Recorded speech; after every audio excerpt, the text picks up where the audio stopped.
Okay, so yung kinabitan ng battery yung 3 wheels. So itatry ni Otol. Yun, gumagana. Kompleto. So kulang lang dyan ang bubong.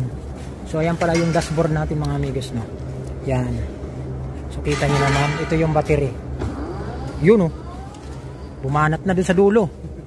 O inikot-ikot na ng Otol ko. Ayan, try nila yung e-bike. So napakalakas sumatak yan. 3 wheels pa lang yan. So, lakas, di ba? Ayan, brake light, mayroon siyang brake light. Ang liwanag ng brake light natin, yung ilaw natin sa likod. Okay? So pwede na yan sa mga pang-service. Maganda yan. Yung may atras pa yan, oh. Yan, malalaman nyo naman pag atras ay tumutunog siya. So yon. Yan yung kuha natin, mga e-bike. Napakadami pa yan hanggang dulo. Lalong-lalo na itong mga 6-seaters natin ng mga e-bike. Yan, oh. Yung pinakamalaki na talaga na para kang nakakotse. Yan. 6-seaters yan. Bakit nasabi kong 6-seaters? Dahil dito sa harap, dalawa. Dito sa gitna, dalawa rin. Tapos mayroon pa tayo sa likod. Ayan, dalawa. Bali 6-seaters nga. Tapos dito may hawakan dito ng tao pag sasakay, no. Ayan. Saka yung bubong natin, ayan. So para ka nang nakakotse dito. Ayan, no.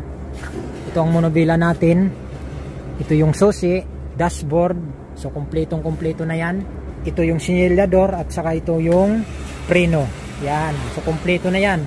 So dadalhin na lang yan sa mga store. So yun, napakarami yan. Mga 6-seaters natin dyan. Tapos dun mga 4-seaters naman dun sa dulo. Tapos dito naman yung mga 3 wheels. So itong 3 wheels na to, dalawang klase ito. Mayroong disc brake and drum brake. So ito yung pakita ko sa inyo yung drum brake.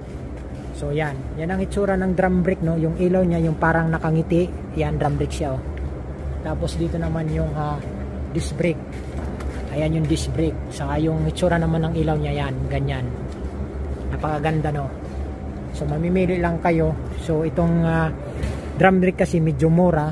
Itong disc brake medyo may pricey konti. So konti lang naman ay idadagdag nyo. Kung gusto nyo na mas malakas ang preno, dyan na kayo. Kung gusto nyo na mas budget meal, dito na kayo. Okay?